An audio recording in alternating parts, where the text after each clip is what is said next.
Sa dadaan. Hindi daw niya kaya. Sumuko yung isang senyor. Nawala. Naiwan na lang daw sa doon. Oo. Iwan daw sa doon.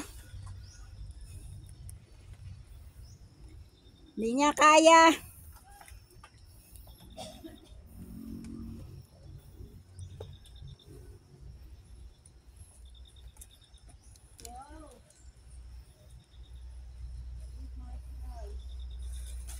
Dito kami sa Baguio.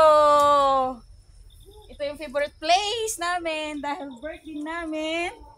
Birthday kasi ng friend namin. Dalawa. Kaya napilitan umakyat. Rain or shine. Rain or shine. Uy, nasa na siya? Eh, picturean mo ako, please. Tayo, ganda ng fog.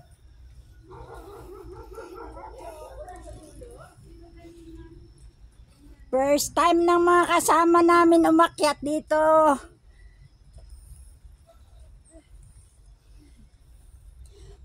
Welcome to the newcomers. Kayo yan. Ano ba?